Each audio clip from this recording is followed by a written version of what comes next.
Juliet, do you want to take it away? Yeah, thank you. Well, a very warm welcome, everyone. My name is Juliet Keller, and I'm the EDI lead for Birmingham Business School, and I'm delighted to be launching the very first event in our Diversity in Business mini-series. And thank you all for attending and for all your questions as well beforehand. Before I pass on to the wonderful Toby, who's going to chair the event. I wish to thank my colleagues at Birmingham Business School for their collaboration and assistance in the project and for future events, so please do look out for that. And this is all part of Birmingham Business School's EDI strategy going forward. So thanks to Jen and Emma, who are on the alumni team, and Rose and David as well, who are our students experience officers. And I'd also like to take this opportunity to also thank Toby, of course, and our wonderful alumni for giving up their time to join us this afternoon. So take it away, Toby. Thank you very much. Fantastic. Thank you very much, Juliet. And hi, everyone. Welcome to our Diversity in Finance panel. My name is Toby Adeyemi, and I am the University of Birmingham's Guild President.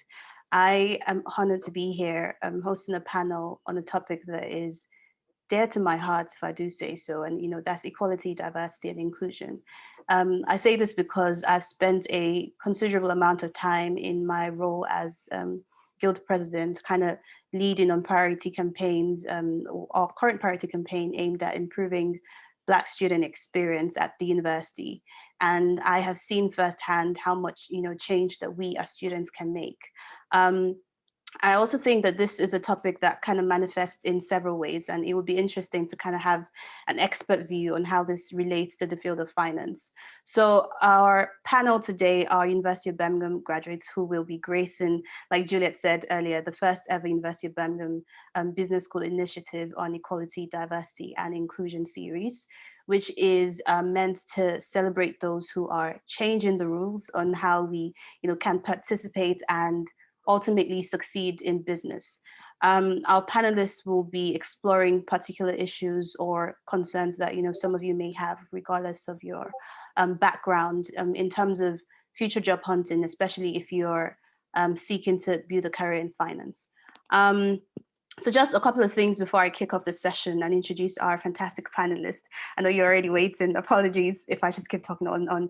But yeah, this session is open to all students and staff to ask questions throughout the session. We encourage you to take part in the conversation, ask your questions, give us your perceptions, as well as just contribute in any way that you think would be beneficial.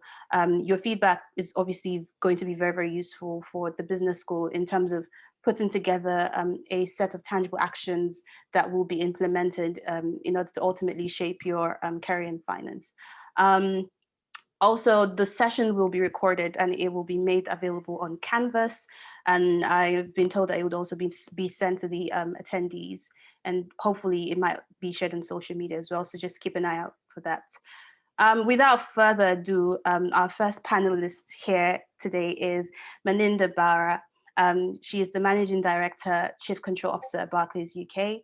She is a seasoned accountant and risk manager with a strong record of over 20 years in banking as well as consultancy.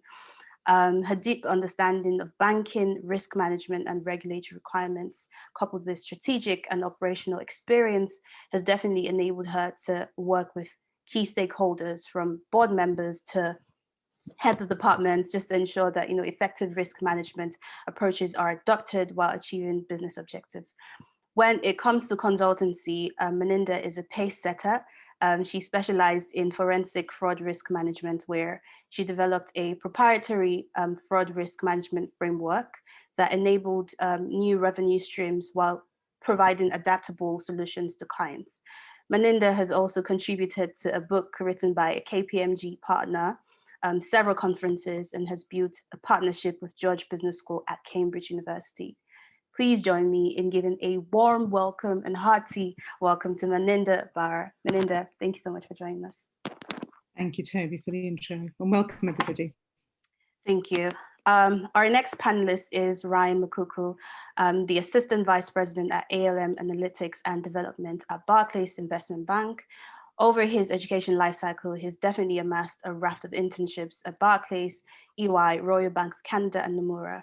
His experience in capital and leverage management enabled him to contribute to Barclays' forecast in maintaining its capital and leverage position above regulatory requirements. Ryan is also a One Young World and EY Foundation ambassador. He's extremely passionate about social mobility, economic empowerment, and youth employment. In this vein, he has spoken to thousands of students across London and England to share his story and educate students about the nuances of securing employment. It is my pleasure to introduce to you Ryan Makuku. Thank you very much, Ryan, for joining us. Absolutely to be here. I guess I'm somewhat taken aback by that introduction. Wow, is that really me? I'm happy to contribute. Thank you very much, Ryan. And last by no means least is Fayela Francis, currently the Inclusion and Diversity Assistant Manager at Grant Thornton. She is a bright and passionate corporate responsibility professional with an MA in International Communication and Culture. Fayela has vast experience in taking initiative and collaborating across business streams, reporting to C-suite, and leading sustainability projects within a professional services firm. She describes herself as a results-driven individual with a proven ability in developing new solutions and driving employee engagement. She won the 2020 Champion Award for Business in the Community Responsible Business due to innovative refugee support solutions. She also possesses excellent communication skills in English, French, and Spanish. Bienvenue, Fayela, et merci pour votre présence ici aujourd'hui. I apologize for my rusty French. Welcome. Thank you very much. Merci bien. Fantastic. So I guess we can just kind of like go straight into the business of the day. I know that we have attendees here, willing to hear more about your career, more about what you're doing in terms of inclusion, diversity, and finance, inclusion, diversity, and equality. So I'm just going to go straight into some of the questions that we have. And just again, before we kick off, I'm going to say, please feel free to pop your questions in the question and answer box right below the tab on the screen. I'm not quite sure who to go to first, but I'm going to pick on Melinda. So first question is, can you tell us a little bit about your career history? Yes, of course. Thanks, Toby. And you can probably tell from when you did the intro, I graduated such a long time ago that I'm actually pretty old as well. So I have to think back to when I graduated, and my first sort of career experience was in sort of the accountancy firms, because that's what everybody kind of went into. And it's interesting because I probably only since I've worked abroad and didn't feel as much of a minority that I've come back to the UK, that I've looked back over my career and realised, oh, actually, some of those experiences were a bit odd or strange. I qualified as an accountant, realised I didn't want to work in a firm. Then I did some sort of temporary contracts, and I moved into banking. And through that, I don't think I ever recognised or thought about, well, am I a minority, or is there a diversity angle to anything at all? But what I did find quite sometimes challenging, and I just assumed, well, it's because women weren't that prevalent in accounting and finance at the time, is because I was female, and you get questions like, are you part of my team? From clients mostly, are you part of my team, or are you just here for administration, etc. But I was fortunate enough that the role models and the people I worked for didn't have that same view. So it's important to have somebody, when you pick an organisation, you have to like the individuals you're going to work with or for as much as the organisation. And I've really, really learned that. And now when I go through my career, I look at who's interviewing rather than the organisation, the name. That's far more relevant to me. Am I going to relate to them? Are they going to be a good mentor, role model, and support me? Then I think moving to Asia in 2012 was a big eye opener. It was completely different. We lived in Singapore, and I don't think it mattered. It was people from everywhere, and I think, and I kind of probably more found my own voice and real relevance at that time, which seems quite late in a career, but I think you're just kind of just following the mantra that people have set. And then when we moved back, I really recognised a shift in the country in itself. And it really empowered me to think about, I can't believe in 2020 we are where we are. I need, you know, wanted to kind of support back and pay back to schools and universities and students to kind of give them a voice and give them an opportunity that these careers are available, and share some of that insight. And sometimes it's just a little bit of really standing out. I think how I tackle my career was that I become very technically proficient, so nobody could question anything, because I didn't, and that took away the veneer of who I was, where I was from, because it didn't matter. And I'm not saying that's the right thing, but that was kind of the way I approached my career. I think today I would say, well, actually, it's better to be all-rounded. What I say to my children is, what are you interested in? What's the difference you want to make? You know, be global citizens and think differently. So, you know, that's what I've learned in the last 6 years. What I did probably wouldn't be the way I would recommend and say this is the way to go forward. But I've learned an awful lot living, I suppose, abroad and living with and working with so many cultures. It's really been a massive eye-opener. Working with different people from all over the globe and the challenges that they face. Thank you very much, Melinda. I think that's very refreshing to hear, because I mean, just talking about myself as well, just coming from an ethnic minority background, and just that thing that you said about finding your voice and relevance is something that I'm definitely I could definitely say that I relate to, and something that I'm still trying to grasp, especially coming from a predominantly Black country, and then coming into a country where, you know, a lot of your identity is wrapped around almost your success, so to speak, and, you know, where you would end up being in life, I guess. But very, very refreshing. Thank you for that. I think I'm going to go on to Phyla, and that's because you appear right next to my screen. So no, I'm not trying to be provincial. So yeah, just tell us a bit as well about your career. Yeah, so I studied French, Spanish and linguistics at Birmingham. I started in 2009, but it feels like a lot longer than that, actually. I was really lucky to be able to spend a year abroad. So I spent most of that in France, some of that in Spain. And that was a really good opportunity for me to learn a lot about myself, really, similarly to what Melinda has said, and that there are some things that you take for granted. And suddenly my perspective on the world really shifted. I graduated in 2014 and did my master's the following year, and graduated and then went on to looking for jobs. I will be completely frank, I had no idea what to do after I graduated. I didn't have a specific plan. I've always been one of those people who wants to get involved with absolutely everything all of the time, which makes it really difficult to plan your career. But I saw a job come up at Grant Thornton and I thought, you know what, I'm just going to apply. I started doing admin and compliance work, so fairly sort of entry level. And from there, sort of figured out where my interests lie, where my passions lie. So I moved on to marketing and business development, which was great because it gave me a really good opportunity to improve my networks, get to know new people, to speak to others all the time, which I think sometimes is quite difficult to do. You often end up working in silo, so you speak to a few people in your team and not many others. Being in marketing and business development, I couldn't do that. So I was kind of forced outside of my comfort zone, and it meant I had to get to know the business really well, and also the markets and other organizations. From there, I've moved into corporate responsibility and most recently into inclusion and diversity. But I'm always really keen to highlight the fact that my career path hasn't always been deliberate. And I think that's fine. I think it's completely okay not to know exactly where you want to be in 5 years. I always knew that, you know, when I graduated, I said in 10 years, I want to feel satisfied by what I'm doing. That was the most important thing, that I could wake up every day, feel like, yep, I'm ready to work, I'm looking forward to it, and also feel content and proud to be doing what I was doing.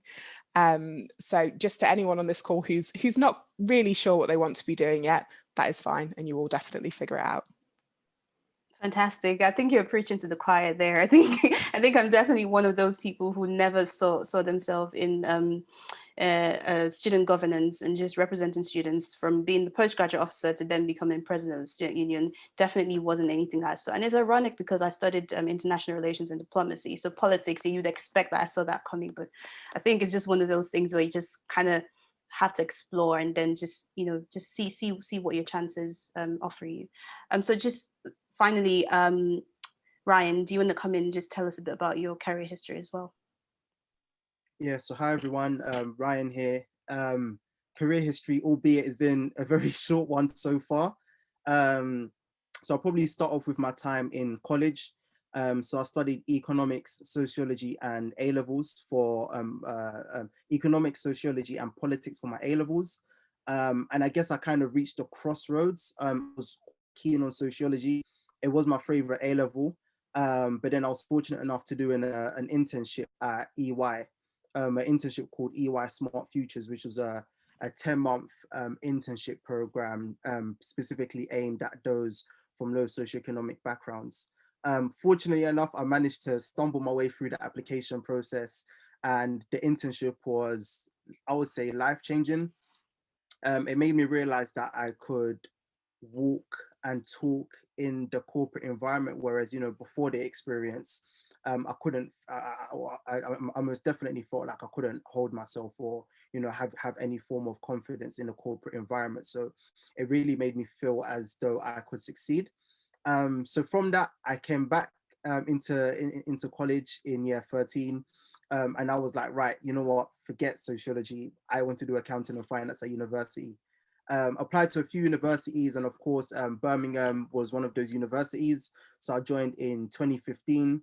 Had an amazing time at Birmingham. I love the uni. I love the uni a lot, and it did actually fill me with a lot of confidence. I got to network amongst my peers as well, but it was also somewhat of my playground to work on my skills. I knew there were some areas which I weren't totally comfortable in. So I almost used university as my playground to sort of work on my skills, whether that was numerics, public speaking, or other key skills that I also wanted to work on. But whilst I was at university, I was always very keen on applying for internships. I.e., obviously, off the back of that EY internship, I was most definitely driven to try and find other internship experiences. And through that, Barclays came knocking. So I'd done the spring week in 2016, converted to the summer internship in 2017, where I interned in Treasury, and eventually found myself on the graduate scheme in 2018. And obviously, Toby, as you mentioned there as well, say my first year of the grad scheme, I was in capital and leverage management, but that year was, even though I did spend that year in capital, it was a year where I was getting used to the working world. I mean, straight out of university, as a university student, pretty much the motto is wake up late, do what you can in a day, find some time to go to the gym, to cook. So your life can almost be up in the air. But then when you start the world of work, you almost have to find yourself regimented in this routine, and obviously to perform and to deliver all the time. So that first year was really about, getting comfortable, once again, building upon my confidence. And obviously the second year of the grad scheme was absolutely amazing. I've since rolled off. So I rolled off in September into the assistant vice president position in asset and liability management. And I can most definitely say I'm enjoying my time so far. But it's been an interesting, journey. It's been 2 and a bit years since I started working. So I've definitely learned a lot, picked up a lot, but then also happy to pass down those pearls of wisdom to the next generation coming through as well. Thank you very much, Ryan. I definitely wouldn't call 2 years short. I think what you've done is amazing in a very short period of time, and I think that it's also motivating in terms of what you were able, like how you were able to make use of the opportunities that you had, being a student at University of Birmingham. And I think that's something that could definitely kind of help people to see that those opportunities are there now, and although sometimes we tend not to appreciate all of the different things in front of us. I mean, when you go out in the world of work, you definitely look back and say, oh, I definitely wish I'd taken that masterclass or gone for that skills acquisition program. But yeah, definitely motivating there. Thank you very much, Ryan. I'm just going to say, I think if people want to ask any questions about, the things that have been said so far, if you're interested in any other aspect of the career, please feel free to pop in the chat and we'll definitely answer if we have the time. So just moving on to the next question. So I think it'll be very interesting to kind of have a sense of, what your colleagues understood cultural differences to be like, when you start working in your organization? Can you kind of paint a picture of, what you think, or to what extent do you think your colleagues kind of understood cultural differences? I think I'll go with Viola first, if that's okay. Yeah, that's fine. I think it's definitely been a learning curve for the people I work with, and also for me. I grew up in Leicester, which after the census this year, white people are likely to be the minority in Leicester. I grew up somewhere that was a real multicultural hub, and then have sometimes worked in teams where that hasn't been reflected. I tend to be really open about my own culture. So as an individual, to talk about things, to answer questions, and to be really frank. So if someone asks a question that I'm not comfortable answering, I'll say I'm not comfortable and explain why. I think as a firm, we're doing much better in terms of understanding cultural differences. So last year at Grant Thornton, we produced a culture guide. So it shared some of the things that you might want to ask different colleagues and feel unsure of, some differences that you might need to be aware of. So for example, if people are observing the Sabbath on a Friday, or they've got prayers and they need to go to mosque on a Friday, perhaps don't schedule group meetings for a Friday. So lots of little things like that tie into people's everyday experiences. We're also really pushing for more conversations around things like that. So getting people to share bits of their own culture, but also encouraging others to ask about them. So for example, tomorrow morning, because it's currently Race Equality Week, we have an event that we call Real Talk. We run this about once a quarter, and it's a panel similar to this, of people from different ethnicities, and our audience can ask those questions they've maybe felt uncomfortable asking before, that they've not known how to ask. So we have people saying things like, well, why do people of colour get offended when I ask where you're from? And it means that our panelists are able to explain, that might be suggesting that you can't be from here, that you can't belong here. It questions your belonging, your Britishness.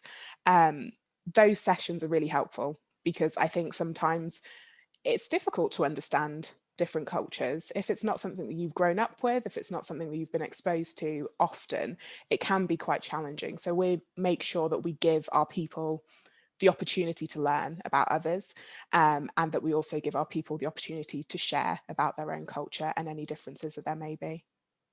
Oh, that's fantastic. Thank you very much. I think those initiatives are definitely very, very, something that I might just steal off this conversation and try to take back to our guild. But Melinda, do you want to chip in as well? I think it's kind of varies for me, because I've worked in a number of cities in the country. I was brought up in Birmingham, so early career is kind of a few small organisations in Birmingham, but I've also worked in London and in the home counties of London, Guildford, etc. And I think that's where you feel some of the differences. And I think if individuals aren't exposing their social life to people from different cultures, different backgrounds, and potentially when they are at work, they can't relate to it. So they might ask really bizarre questions and things. And I'm just thinking back to when I worked in Guildford, it was like a myriad of questions sometimes. And, like you said, Fiona, where are you from? You must be from India. Have you just arrived yesterday? So when you say, well, actually, I grew up in this country and I've gone to English school, it kind of becomes, oh, really? So, but I didn't have that when I was at school in Birmingham, because I think it was quite diverse in the friends that I had, etc. So I think the country is quite different across the space. Then when we lived in the south, outside Southampton in Winchester, again it was a little bit. Everybody was polite. I used to get served coffee by somebody wearing a National Front T-shirt on the train station, then he refused to. So I just used to leave my money and there and wait for somebody else to. So, and I think my experience has been, depends on which part of the country I'm in rather than an organisational side of things. And as you said, I think those conversations are really important, because unless you open up the dialogue and actually start having those difficult conversations, individuals can't relate to it, because unless their social circle and who they interact with outside of the office represents the broader society, then they can't relate to it in the office. And I remember one of the places I've worked, what a very senior person said to me, actually, I don't know anybody as a friend who's not white. And I go, well, there you go. That's why you can't relate to some of where we come from. So that's quite important, because if they haven't got that experience and they can't relate to them, then they can't actually provide the right dialogue and the responses inside an organization. So that's really important to start having those discussions and to just break down some of that barriers and that dialogue, as otherwise we can't progress. And obviously experience in Asia completely different, because everybody was from a number of different countries. So we were very, very respectful of people's individual cultural needs, etc. You would never have a meeting on a Friday, because obviously our Middle Eastern colleagues, it would be their weekend. So we were far more engaged in that way of working. And I've brought that back, and so I'm really, really cognizant of colleagues from different cultures, different backgrounds, what time of year it is. I know it's Chinese New Year coming up. I know I've got a few members in my team who possibly will be celebrating. I want to make sure that that's recognised and we are kind of respective of their requirements, etc. So, and that can be anywhere. So that's what I've kind of learned, but it's more about where you are in the world and in a country rather than just an organisation. And I think now that we are having this dialogue and this open conversations, it will hopefully move the dial. It is a slow pace, but I'm hoping we can kind of start speeding things up as the more and more senior people are engaged in that ally work and actually having those discussions.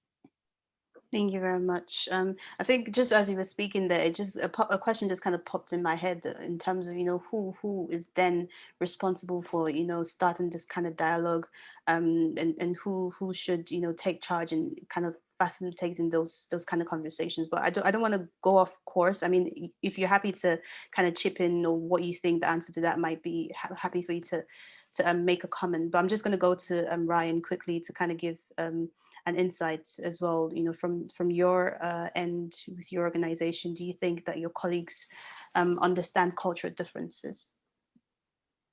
I think for me, I guess in my few experiences of work, I think it boils down to socialization and what you're brought up around. So I guess obviously similar to Melinda's answer and obviously Fiola's answer as well. I grew up in Newham, which fact is the most ethnically diverse borough in the UK. So it's almost a melting pot of cultures and of also identities as well. So growing up, it was normal for me to walk around, in my community and see those of, different ethnicities and different cultures. But it's also important to recognize that there are, I guess, people across the country who, I guess, unfortunately might not have interacted with a Black person before or an Asian person before. And you know what? It's not a problem. It's okay. I think the next appropriate action to take after that is, right, once you enter the world of work, where you're interacting with people of different ethnicities and different cultures, it's important to learn. But then I guess you also have to make sure that you're not, of course, treading the line and perhaps, asking those questions which might appear, a bit, perhaps, a bit insensitive. So I feel like there kind of is like a line that doesn't necessarily need to be crossed. But I think as long as you are inquisitive and that you want to learn, I think that's the most important thing, because I guess, as we're carrying on with life, we're going to interact with, different people. So it is important to learn. But once again, it's just around that socialization point of, if you didn't grow up around, those of, different cultures and different ethnicities, take time out to learn, whether that's, watching you could either do that in person or, media is a huge agent at the moment. So you can use YouTube, you could delve into books. There are so many resources that you can tap into to learn more. And that way, I guess you can get to understand those cultural differences a tad bit better. I myself, I'm from, Congolese descent. So then where I can, I try to educate my colleagues a bit more about my Congolese culture. But once again, just ask those questions. And once you do ask those questions, you might actually find that, you find out why your colleague might, talk or walk a certain way. So I think it's really important to understand those differences, as ultimately it will help us to work better and to be better amongst one another as well. Fantastic. I think that in my head kind of answered the question that I asked earlier in terms of who gets that responsibility. And I think just based on what you said, Fiola, and what you just said, Ryan, I think it falls on both sides, that we educate people and that we give them that opportunity to get the education, and that they should also be willing to ask the questions and not just say, well, I didn't know about it and I'm just going to assume. I think it's just about, just being open to that conversation. I think the responsibility falls on both sides. So we've had a couple of questions come in, and just while we're still on you, Ryan, and there's a question here that says from Ayo, and the question is, I just wanted to know what a typical day looks like in liquidity and asset management. Oh, a typical day. There's never a typical day, is there? I mean, I guess I get those questions, I guess, all the time from people who might drop me a message on LinkedIn, or people that I might have mentored in the past. But there is no typical day in the world of work. I mean, if we're talking typical day, checking out my emails every day, that's of course a normal thing. Lunch every day, that's a normal thing. And of course, ending the day of work, that's a normal thing. But I guess in my field of work at the moment, I guess obviously the most pressing thing for us is COVID. So maybe I'll probably just take a few steps back to actually explain what asset and liability management is. So in plain old English, we help to manage interest rate risk on the banking book. So the Bank of England can change interest rates at any given time, and that could essentially mean that our net interest income could be exposed to that interest rate risk there, both on the asset side and on the liability side. So we do some fancy stuff with hedging to basically make sure that our NII doesn't vary a lot over a certain period of time, and that it's nice and smooth. So I guess, with saying that, interest rates is a really huge portion of our workbook at the moment. So we're currently in conversations, I guess, with with senior management to find out what our strategies are looking forward. What hedges do we also want to put in place to protect against that interest rate risk, but also looking across the markets as well, and looking at our peers to see in this space of potential negative interest rates and low interest rates, what our peers are also doing in this space. So I would say that's probably the bulk of the work at the moment. Once again, that is a non-exhaustive list. There is many other things which are also covered in my field of work as well. But I would probably say there is no typical day in my line of work, unfortunately. But I can say that every day is exciting, is a huge learning curve, and I do manage to learn a new thing every single day, and I think that's super important in the role. And I guess with the markets moving, how frantically they're moving at the moment, no day is a boring day in my role.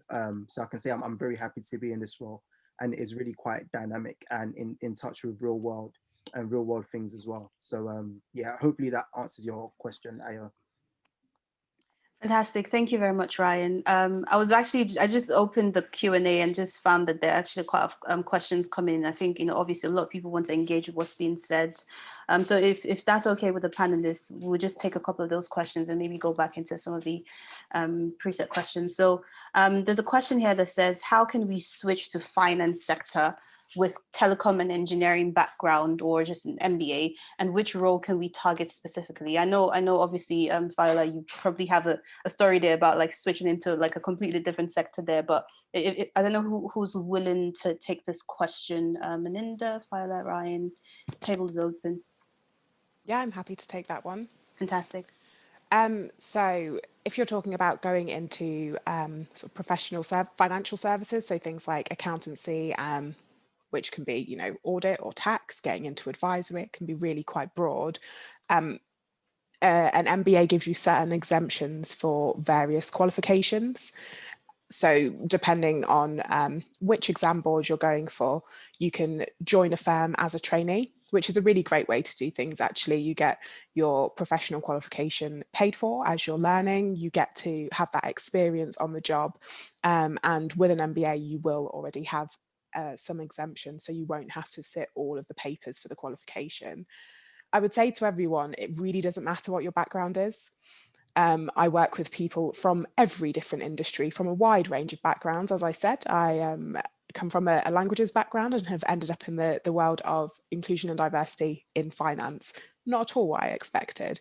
And you will have transferable skills without a doubt. The most important thing is those skills and those general qualities. So are you analytical? Are you organized? Are you great at problem solving? Are you a good communicator? Those are the things that are more important than your previous experience or the qualifications that you've already earned. So I definitely recommend, if anyone does want to get into the finance sector, look at traineeships. Across the sector, a wide range of organisations offer various traineeships that are perfect at whatever level you're at. And that's a really great opportunity for you to get into the sector, to gain the qualification you need, and to start on a new career. Fantastic. Ryan, Melinda, was there anything you wanted to add to that, or do you want us to move on to the next question? I would just add that I suppose it's more around the skills that you've gained, and I think there's always skills that are transferable, and it's looking at what you've done, etc., from a skills perspective, and also look at the values of an organisation, how you align to them, and how you can demonstrate that you align to them in what you've done in your activities, not just career. And I think that's becoming more and more important, especially coming out of COVID, etc. Yeah. Great, Ryan.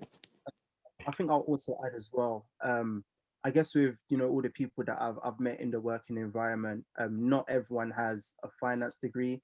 I mean, obviously, I can put my hands up and say I studied accounting and finance, but then I've come across people in the world of work who have done medicine, music, English, history. So it's really about, if you've got the passion to work in finance, you most definitely can. Of course, you just do the typical stuff of keeping up to date with current affairs, and just making sure that that enthusiasm does come through if you decide to, and once you do interview. And obviously, as I mentioned as well, if you could do any extra qualifications along the way as well once you join the world of work, whether that's the ACCA, ACA, CFA, CMA, and there's also a raft of other qualifications you can take your teeth into as well. As long as you could display the enthusiasm to be in the world of finance, the skills are transferable. So with being in the telecom background, telecom engineering, to be fair, a career in finance might actually be perfect for you, because you've got perhaps maybe the quantitative skills to perhaps excel in the space. But also importantly, I would like to note that soft skills are also as important as the qualifications that you've got in your back pocket. So that's things such as simple things like email etiquette, for example, public speaking, and a few other bits that you also tend to pick up in the world of work as well. So it really is varied, but most definitely with that degree, you can make that pivot into finance, I assure you. Thank you, Ryan. And I'm just going to add quickly, I mean, speaking as someone who's had over 7 years of experience as a professional singer, and not having any other experience in the world of work, and that's just been all I've known all through my life, and then coming into student governance, I think there's definitely been some skills that that have definitely helped me in terms of public speaking, in terms of relating with the press, for instance, in terms of interpersonal relationships. So I think any background and would definitely get you there with the right enthusiasm, and just keep on equipping yourself with necessary skills. Just a couple more questions. So I think this kind of ties into what we were discussing previously about the understanding of cultural backgrounds. And somebody asked how you would most likely respond to offensive questions. If somebody asks where you're from, and they're being asked, for instance, by a senior manager who could, well, in this person's word, damage your career path, but I think maybe who has a lot of influence and stake in your position in the company. So I guess in that position, how would you respond to those kind of questions? Ryan, do you want to go? Yeah, I'm happy to answer that one. I will say off the bat, it is not easy. Once again, I'm super junior in the firm. I've been in the firm for 2 and a bit years. So I guess navigating those conversations is never an easy conversation to have. I guess, I can probably give an example of, perhaps when something that was, I wouldn't say there wasn't any malicious intent behind the question or the statement, but it's simply the case of just not quite hitting the mark is how I best like to put it. And probably around, if you was to have a bit of, I guess, education around how to, phrase those sort of questions, perhaps you can come across in a bit of a better way. But if phrased in a particularly different way, it might come across as a bit offensive. So I remember, I guess this person wasn't, exceptionally senior, so it doesn't quite obviously align with the question. But I guess someone, in the office asked me, are me and another Black person on the floor from the same country? And I guess, once that question was asked, I was taken aback a bit. I did answer the question and just say, no, we're for completely two different countries. But once again, there was no malicious intent behind that question whatsoever. There was no malicious intent behind the question. And I think I just had to remind myself of that. Because I guess with those sort of questions, it comes around, I guess, obviously a lack of socialization, as I mentioned before. But then also, I guess, a lack of education and how to go about phrasing those sort of questions. And I think the best way to combat that is through training and awareness courses. I think that's probably the best way to tackle it. I know currently at Barclays, we're doing work around that as well. But I guess obviously those situations are never easy to navigate. But I guess with how I'm like, and I guess how I've managed to navigate those situations, I guess I always take it with a pinch of salt. But I also use that as an opportunity to teach. Because then, I can say, once that question was asked, it wasn't asked again. So I think, that's best how I would tackle it. I don't know, Melinda, Fiola, if you've got any other alternatives to offer as well. But that's how I've managed to navigate that situation and to hopefully put a positive spin on it as well. Yeah, fantastic. Melinda, were you going to add to that as well? Yeah, I think, Ryan, you're right. So I think my younger self probably would have deflected and basically brushed it off a little bit, almost like avoiding it. But I think my older self is very much more not kind of being sort of too, in your face about it, but actually recognizing it and using it as an opportunity to educate and get the individual to actually understand why that might be, because somebody else may not be in the same position as I am. So I think I do have a responsibility to do that, because I'm probably less concerned about my career from the perspective that an organization has to meet my values. So I'm less concerned about, I'll just, from that perspective. And I do feel that I have to drive some of that standard no matter where I work, because otherwise it doesn't change the dialogue for the talent coming through in, from the junior grades, etc. So it's important that I kind of at least get that message through. So I tend to kind of just say, well, I can understand, try and look at things from their perspective, saying, well, okay, but do you realize that this is how that can get perceived? And similar to your point, Ryan, sometimes in an organization when you've got another Asian with a similar name, there's an assumption that you're related, is it your cousin, etc. Going, no, not really. So that's that's, had so many instances of that. So it's important. I find it's kind of like my kind of responsibility to educate and get that dialogue moving and to share what that means, because otherwise, nothing, the dial doesn't move and it carries on and it carries on. So it's important that I take responsibility for that side. Thank you very much, Melinda. Just really conscious of time and aware that, we still have quite a couple of questions to go through. So if it's okay, let's just move forward with taking a couple more questions. So there's a question here that says, what can students from more diverse backgrounds do to support each other in job hunting? Viola, do you want to comment on this? Yeah, I think probably the most important thing is sharing resources. So if you have found a great program, a fantastic internship, a career coach, share that resource and share top tips. I think we all have often similar experiences. So just sharing what you've experienced. Reach out, I would say, all of you, reach out to other people, reach out to others that you would like to work with, to organisations that you would love to be part of, where you see, as Melinda's mentioned, the values that line up with yours. But I think really building each other up and giving each other those little hints, those little tips. So just saying, it can be really simple. I still do this with my friends now. If I see a great job pop up on my LinkedIn that, one of my contacts is sharing, and I think that it would be brilliant for a colleague, an old classmate, a friend, then I'll just share it. things like that are quite small but can make a huge difference. So I think just being really open with what you're sharing. If you find something great, don't hold on to it too tightly for yourself. Make sure that everyone in your community can benefit from it.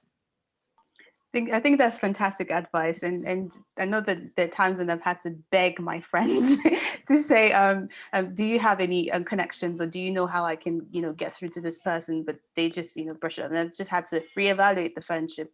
But yeah, I think that's definitely good advice there, Viola. I'm just, again, really conscious of time. Just want to move us on quite quickly.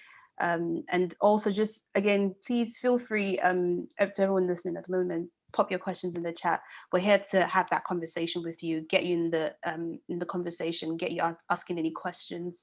But quickly, there's a question here that says, how does your organization tackle personal conflicts between workers of different cultural backgrounds? Oh, this is interesting. I don't want to pick on anyone. Just feel free to shout out if you have something to contribute in that regard. Yeah, I can probably share a few words. I guess if there is, I guess, personal conflict, between colleagues, I think the best and the easiest person to talk to will be your line manager. I guess obviously, once again, those conflicts aren't, always the easiest situations to navigate, especially if the underlying issues in regards to race. But I would say, firstly, have that conversation with your line manager and see if there's any, I guess, official form of action that can be taken. Or if you don't want to take action, ask for advice. So that would be my first port of contact. Second port of contact for how I guess you can somewhat, I guess, tackle those issues is your ethnicity networks. So at Barclays, we've got our Black Professionals Forum, which I also sit in the leadership team of. And we always encourage our colleagues, if they've got any issues or I guess any grievances that they would love to share, where we can offer our help and support, reach out to us reach out to us anytime, because we're there to represent our colleagues, and we're there to represent the Black community as well. So that will be my second port of contact, your ethnicity networks.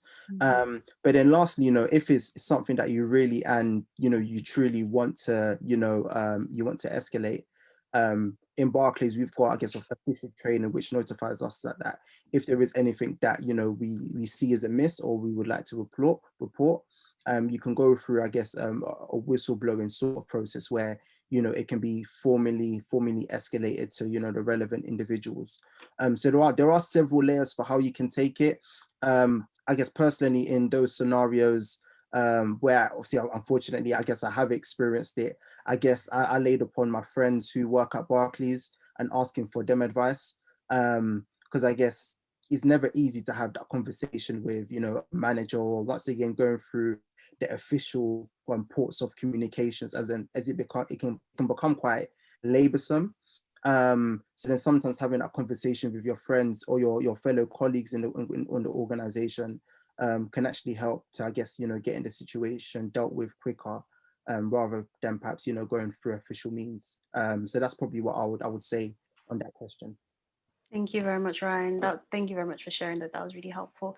Phyla, were you going to come in? I saw you on mute earlier. Yeah, I think just echoing what Ryan said, it's the same as if there's any sort of dispute, any sort of issue, we'd expect it to be taken seriously. So if people did want to get, speak to their manager for some advice, speak to our people and culture department, so that's what we call our HR, for some advice, some guidance, maybe some mediation, and being really clear around what you need in that sort of situation. I think it is really important for people to speak out. That's really important. If there is a situation that you're not happy with, raising it is vital, because otherwise all it will do is sort of chip away at your confidence and your happiness. And instead you can resolve that issue. And I think Ryan gave a great list there of different ways that you can do that. So I would definitely say for people in any organisation, speaking out and asking for action to be taken is really important. Fantastic. Thank you very much. I'm just going to kind of wrap up the session and just ask like 1 or 2 more questions, if that's okay with the panel.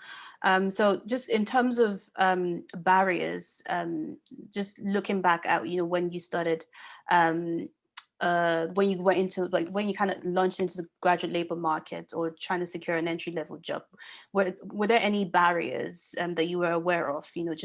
Just I think that's something that students might be interested in knowing about, and just how to tackle those kind of barriers, because I mean that's pretty much a determining factor before you even get the job in the first place. So just Melinda, do you want to comment on that and just give us like a couple of things there?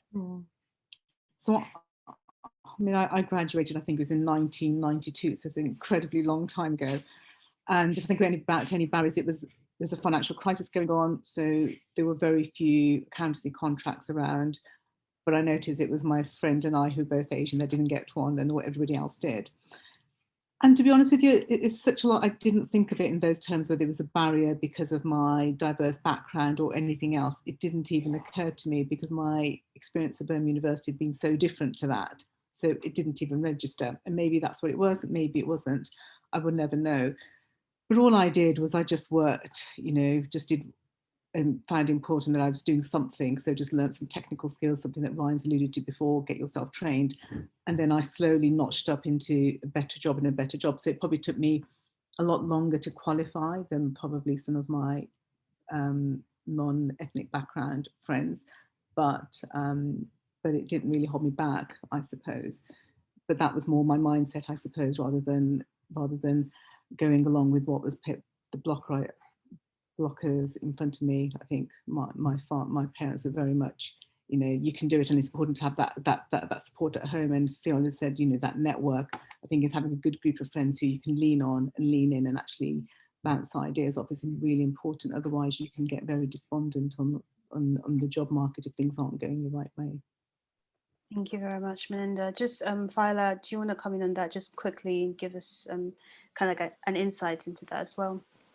Yeah, I think a lot of my barriers when I entered the workforce were internal. They were things that I just didn't believe I could do. Part of that is through lack of representation. We still know that people of colour are less likely to be represented in lots of different professions. So I had this real mental barrier. I almost withdrew from the application process at Grant Thornton because I just thought, I can't do it. So I think it's really important to have a look at those sort of internal barriers, the things that you think you can't do. Why do you think you can't do them? Is it because you've not got that representation? Because if so, you can be that representation for somebody else. I know there was a study a few weeks ago that Milkround put out, and it said that I think 81% of students and recent grads think that nepotism is still a factor in recruitment. We know that this isn't actually the case. It matched up to, I think, 5% of HR professionals said the same. So we know that in all organisations, there are lots of mechanisms to stop nepotism benefiting people. It's not just a certain group who will be able to succeed and progress. So I think it's getting rid of that perception and sort of looking at anything that makes you think that you can't succeed. So if there's a situation like I was in where you've applied for something and then you think, do you know what, I'm going to withdraw, reach out to the recruiter, say why you want to withdraw. If it's because you're not confident, they might be able to offer, for example, we provide coaching, mentoring and buddying for people going through our training application process. So there might be that extra support. I think one really key thing is to remember that even if there's that little voice telling that you can't do something, you definitely can. Thank you very much, Farah. I think just on that note, it just kind of sounds like last words and just saying, you can do it. Just put your mind to it, you can do it. And I think I'll just go to you, Ryan, if you can just, come in briefly and just kind of wrap that as well into kind of final words for people listening right now. Yeah, sure thing. I would say you've made a good start. Students on the call, you've made a good start already. You're at university. You've got either your A levels or your IBs in your back pocket. You're about to pick up either your undergraduate, master's or postgrad degree. So your credentials are absolutely not a factor. And I got, once again, I found that with myself as well. I knew that I could, get the credentials, whether that was my A-levels or my degree, but it was those soft, intangible stuff which I found for myself to be a barrier. So, confidence, do I believe in myself? Imposter syndrome, I can say till this day is probably something that I experience every single day on the job, but then I have to tell myself that, Ryan, you worked here, you worked hard to get here. People have faith in you, people have invested in you, so you're more than capable to succeed at your role. So if there are any barriers, once again, I'll say for university students, just work on the intangibles, your confidence, your soft skills, and also your access to resources as well. Students on the call, once again, look into charities that support ethnic minorities and young people get into the world of work. So whether that's your milk rounds, your target jobs, your charities like SEO London, Rare Recruitment, Social Mobility Foundation, wherever it is, tap into those organizations, and then they can then fill you with the soft skills and the confidence, so then it can never be a barrier once you enter the world of work. So those will be my lasting words. Fantastic. Thank you very much, Ryan. I feel like I've gotten last words from Ryan. I've gotten last words from Viola. Just a one-liner, Melinda. Hit us with a one-liner. Gosh, one-liner. Well, I just put you under pressure. I know. Anything is possible, seriously. I mean, anything is possible. When I graduated, I mean, I'll share this, my father was seriously ill. He passed away 6 months later, and I thought that was the end of the world and nothing was ever going to be feasible and getting a job and everything. But, anything is possible. Don't limit yourself. That is powerful. I feel like I just had like chills. But thank you very much. I'm afraid that's all we're able to take for this session. I just want to say thank you so much to our amazing panelists for attending the session, for your contribution, and also big thank you to all our student and staff members in the audience at the moment. And thank you as well for the contributions that in terms of the questions that you asked. And thank you as well to my colleagues at the business school for allowing me to host this panel. I'm not going to say too much now. I'm just going to kind of wrap it up and just let Juliet come in and just close it all up. So yeah, thank you very much, everyone. Juliet. Thank you. Well, I'm sure everybody will think it's absolutely fantastic session, really powerful, really inspirational. I got the goose pimples everywhere as well. So really my heartfelt thanks to you all, Melinda, Viola and Ryan, for your time and for providing such beneficial advice. And of course, our lovely chair, Toby. Thank you for your time, and also thank you attendees for joining us. We'll be asking as well for feedback from the session. So if you'd be kind enough just to provide us your thoughts, that would be fantastic. And just like to end really by saying, please follow the future events. We've got a mini series coming up. We've got please follow the BBS hashtag. Our next event is on the 24th of February, and we're looking to celebrate all things LGBTQ+. So please follow us for that. Please look out for comms. Finally, thank you ever